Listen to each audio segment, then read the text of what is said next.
Hello children, this is doctor Rupali from doctor Amina classes.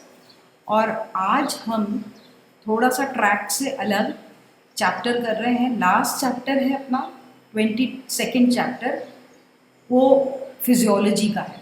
आपको मालूम है फिजियोलॉजी का जो वेटेज है वो सबसे ज़्यादा आता है नीट में। तो उसका ये लास्ट चैप्टर बहुत से बच्चों को, क्योंकि इसमें लर्निंग पार्ट बहुत है और थोड़ा सा कंफ्यूजन भी होता है। So that is chemical coordination and integration. ठीक है, हमारी बॉडी में पूरा बॉडी का रेगुलेशन वो दो सिस्टम्स मिलके करते हैं। एक है नर्वस सिस्टम और दूसरा है endocrine system.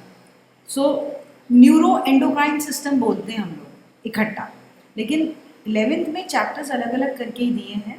Neural system, nervous system, endocrine system, chemical coordination and integration. तो the neural coordination is fast.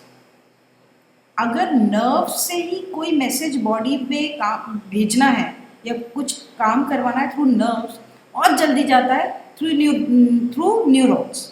लेकिन वो कैसे हैं, वो मैसेजेस बहुत शॉर्ट लिव्ड होते हैं। क्यों इस सिस्टम की ज़रूरत पड़ी? नर्व्स बहुत सारी हैं पर वो हर एक सेल को इनर्वेट नहीं करती। They do not innervate in each cell. तो हर एक सेल तक अगर मैसेज जाना हो तो उसके लिए हमें कौन से सिस्टम की ज़रूरत पड़ती है? That is endocrine system. और ये फ़र्क मैं ऐसे एक एग्जाम्पल से बताती हूँ। सपोज अगर एक पोस्टमैन, ठीक है, वो पोस्टमैन जब लेटर्स देने जाता है तो एक घर में वो लेटर बाहरी गेट पे बॉक्स है उसमें डाल देता है, ठीक है, और दूसरे घर में जाता है, वहाँ उसकी पहचान है, तो वो उसको अंदर बुलाते हैं और वो अंदर जाके जिस पर्टिकुलर को वो लेटर देना है वो दे देता है, पर्सनली है। ठीक है। सो जो एंडोक्राइन सिस्टम है वो एक किस तरह का है, जैसे कि पोस्टमैन और एक टेलीफोन आना। न्यूरल सिस्टम क्या है? टेलीफोन या टेलीग्राम आना। टेलीफोन से आप जब किसी से बात करोगे तो बहुत जल्दी आपको वो मैसेज पहुंचेगा, पर वो शॉर्ट लिव्ड होगा। ठीक है, मतलब खत्म, बात खत्म। अगर लेटर से वो मैसेज आ रहा है, भले ही वो देर से आए, लेकिन पर्सनली आपको, एक तो पर्सनली आपके पास आएगा, प्लस आप उसको बाद में भी वो लेटर पढ़ना चाहे पढ़ सकते हैं, प्लस वो आपको पर्सनली हैंड ओवर होगा। बस यही फ़र्क है, वही कि लेटर आना और फ़ोन आना। तो neural coordination is like phone आना and endocrine system is like postman का लेटर लेकर के आना। ठीक है। सो कंटिन्यूसली रेगुलेटेड सिस्टम जो एंडोक्राइन सिस्टम है वो किससे, वो उनके मैसेंजर्स क्या है? केमिकल्स होते हैं, हॉर्मोन्स कहलाते हैं। क्या कहलाते हैं? और जिनमें ये बनते हैं उन ग्लैंड्स को बोलते हैं एंडोक्राइन ग्लैंड्स एंड हॉर्मोन्स। और ये ग्लैंड्स वो जगह होती हैं जहाँ कोई सिक्रीशन स्टोर बनता है, सिंथेसाइज होके स्टोर होता है। उन ग्लैंड्स से हॉर्मोन्स जब भी बनते जिन उनमें है, लेकिन जब पास होते हैं किसी टारगेट ऑर्गन में जाते हैं तो कोई डक्ट्स नहीं होती उन ग्लैंड के पास, कोई पाइपलाइंस नहीं होती बॉडी में कि थ्रू पाइपलाइन भेज दें। तो वो अपना सारा सिक्रीशन इन्हें हॉर्मोन्स किस में डाल देते हैं? ब्लड में। सो डक्टलेस ग्लैंड्स होती हैं और ब्लड के थ्रू हॉर्मोन्स ट्रैवल करते हैं up to the target organ. ठीक है ना। Secretion of endocrine glands are hormones poured directly in blood। ठीक है। नॉन न्यूट्रिएंट यानी कोई न्यूट्रिएंट्स नहीं मौजूद होते हॉर्मोन्स में कि आपको एनर्जी मिल रही है या बॉडी बिल्डिंग कोई material, nothing. Produced in trace amounts, बहुत ही कम अमाउंट्स में प्रोड्यूस होते हैं और रीयूज भी नहीं होते कि एक बार कहीं टारगेट ऑर्गन में यूज हो गया फिर से रीयूज कर लिया, नो।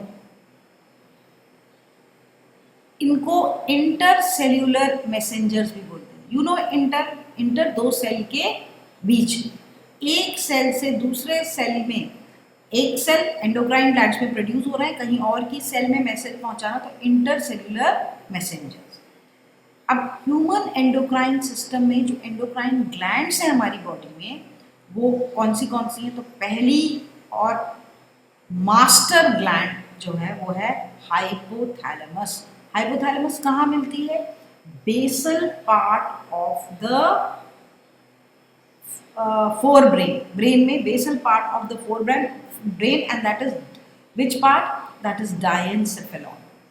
आपको जब ब्रेन याद करें आप, तो ब्रेन का जो बेस होता है, ये ब्रेन का जो फोर ब्रेन का जो बेस फ्लोर वाला पार्ट होता है, इसमें डायग्राम में बता रही हूँ, एनसीईआरटी का डायग्राम है, ये हाइपोथैलेमस है, फ्लोर। और इससे ही ब्रेन से ही एक्सटेंडेड स्टॉक होती इनफंडिबुलर, और ये दूसरी ग्लैंड आती कनेक्टेड पिट्यूटरी। ओके, सो कहना चाहिए कि हमारे कंट्री के जैसे प्रेसिडेंट हैं हाइपोथैलेमस, उन्होंने ऑर्डर दिया प्राइम मिनिस्टर को, तो प्राइम मिनिस्टर कौन है? पिट्यूटरी। इसी तरह से हाइपोथैलेमस को क्या माना जाता है? मास्टर। पहले पिट्यूटरी को माना जाता था, अब hypothalamus is the master gland which is controlling each and every gland.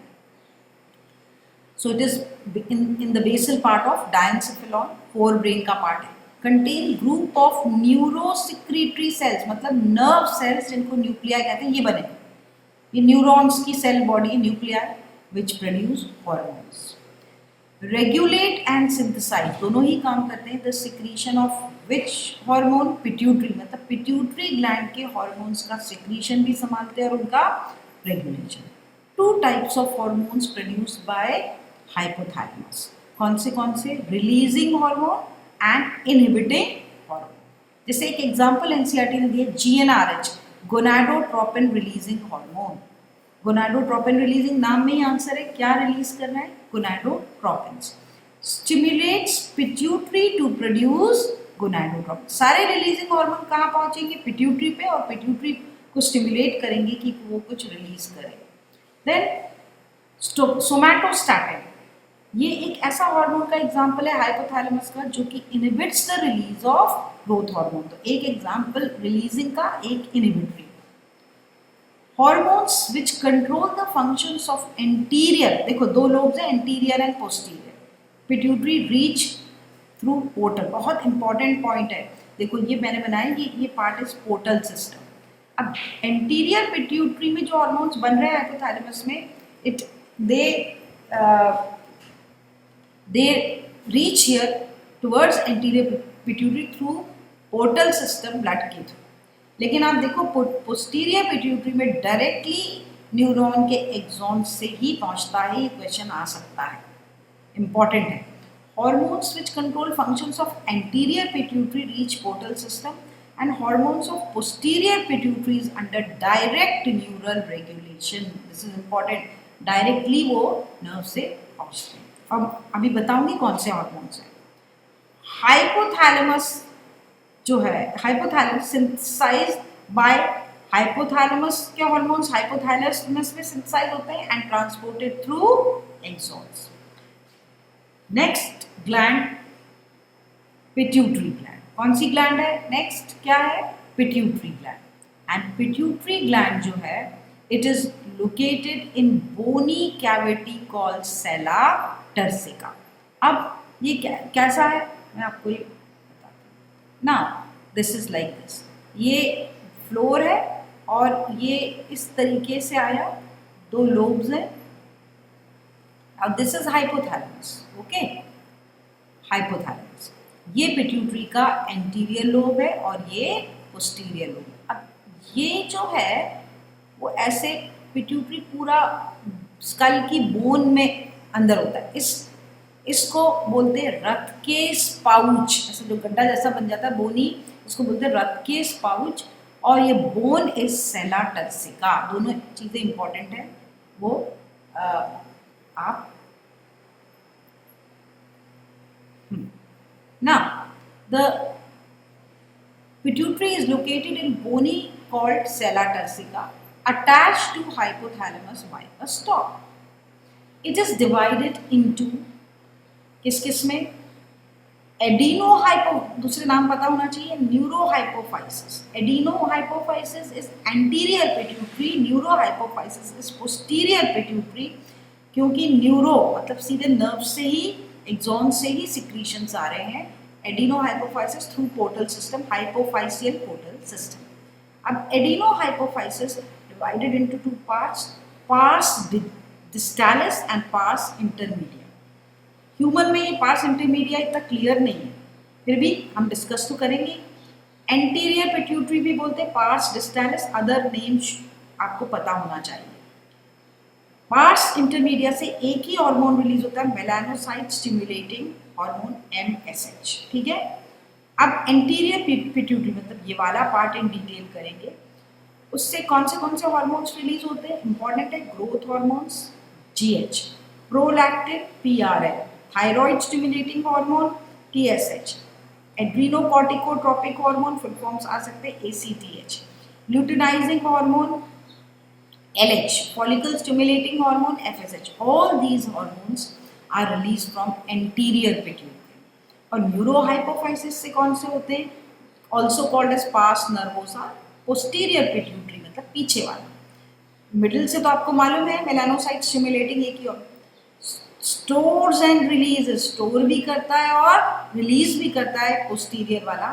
Question आ सकता है, दो ही हार्मोन है, oxytocin and vasopressin, also known as ADH, anti diuretic hormone. पता होना चाहिए इस पार्ट से, दैट इज वाई मैंने रेड से लिखा है, आता ही है क्वेश्चन पोस्टीरियर पिट्यूटरी के हार्मोन से उसका फंक्शन। ऑक्सीटोसिन जो है ये हमारी बॉडी की स्मूथ मसल्स, खासकर प्रेग्नेंट फीमेल्स की यूट्रस की मसल्स का कॉन्ट्रैक्शन करता है during the birth of the child. And milk ejection, ध्यान रहे ये प्रोलैक्टिन जो है ये मिल्क फॉर्मेशन करता है मैमरी ग्लैंड्स में, लेकिन बेबी के बर्थ के बाद जैसे at the time of birth milk का जो इजेक्शन फ्रॉम मैमरी ग्लैंड्स होता है उस वक्त ऑक्सीटोसिन स्टिमुलेट करता है।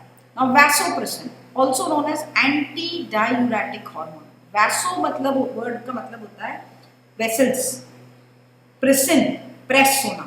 आप सोचो किसी कोई भी वेसल अगर कॉन्ट्रैक्ट छोटी हो गई तो बीपी बढ़ेगा कि नहीं बढ़ेगा, कोई पाइपलाइन को छोटा कर दो उसका ल्यूमेन तो प्रेशर बढ़ेगा कि नहीं बढ़ेगा, तो ये प्रेशर बढ़ाती है का। लेकिन ADH क्यों कहते हैं, एंटी डायूरेटिक हार्मोन, यानी डायूरेटिक्स वो होते हैं जिनसे कि बहुत यूरिन में वाटर बॉडी के बाहर चला जाता है, दे इंड्यूस यूरिनेशन, बार बार फ्रीक्वेंट यूरिनेशन होते हैं डायूरेटिक्स, जैसे चाय कॉफी।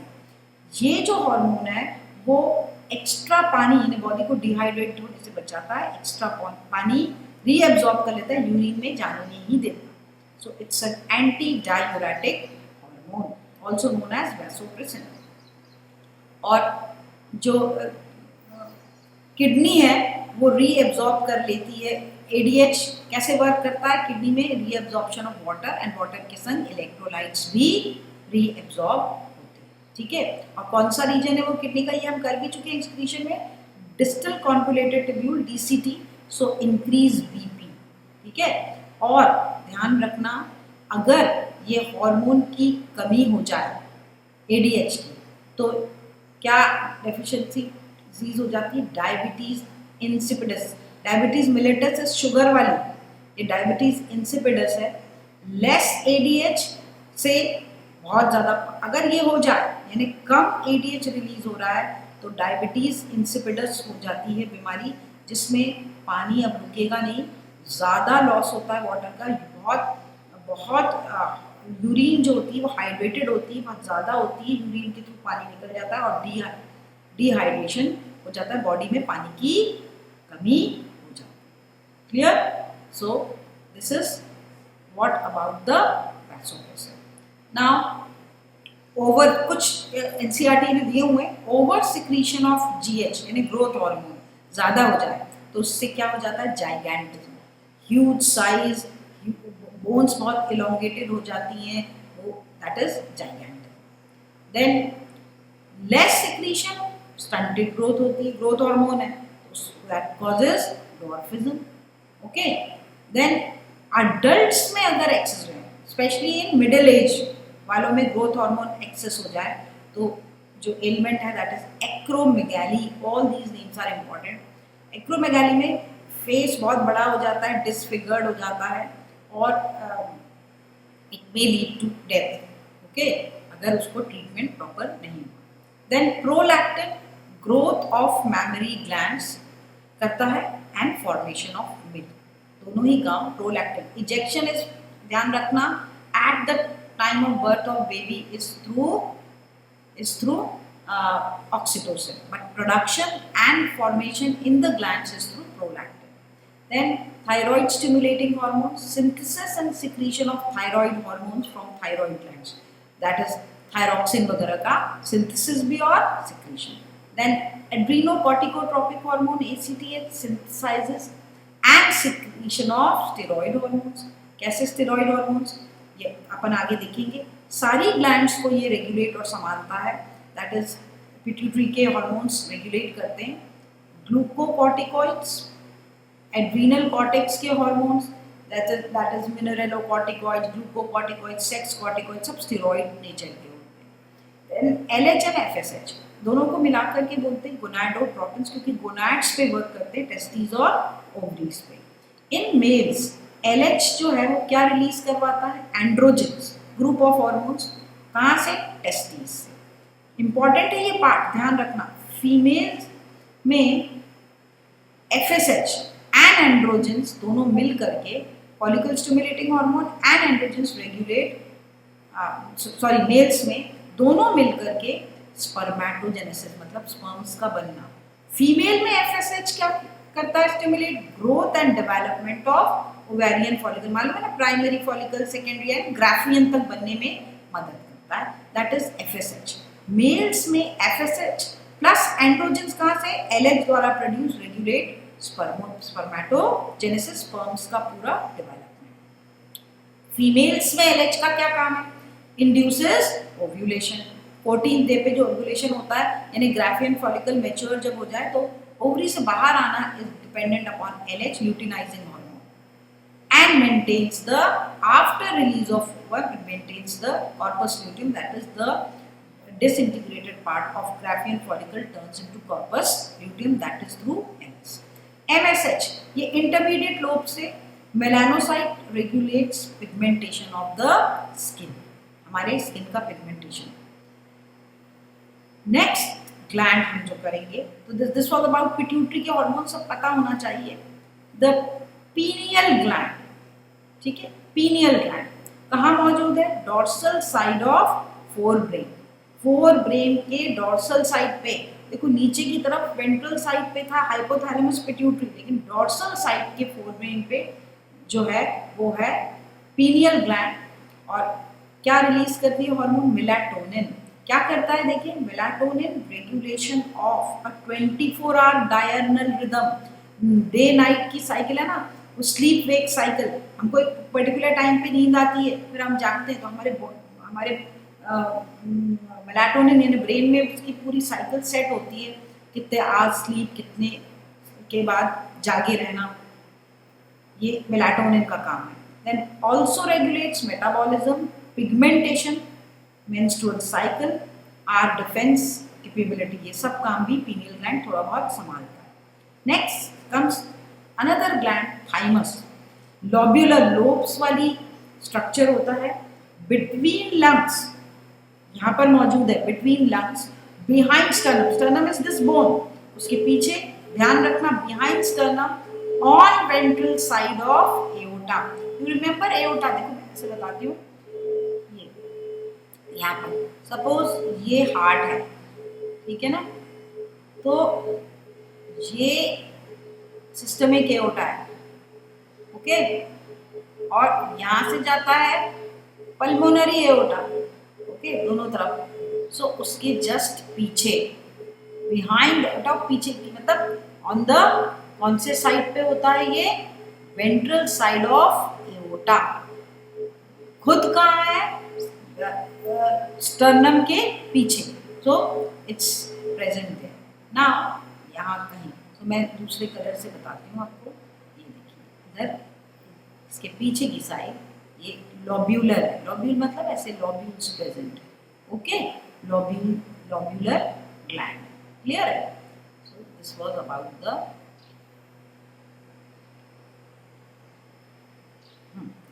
नेक्स्ट किस लिए रिस्पॉन्सिबल है? डेवलप, बहुत important point of immune system, हमारे इम्यून सिस्टम को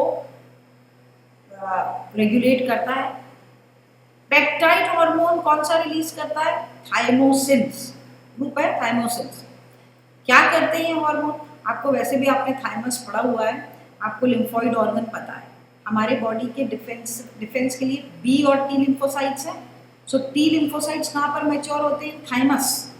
बी लिम्फोसाइट्स और टी लिम्फोसाइट बनते दोनों बोन मैरो में, लेकिन टी लिम्फोसाइट्स मैच्योर कहाँ होते हैं? थाइमस में।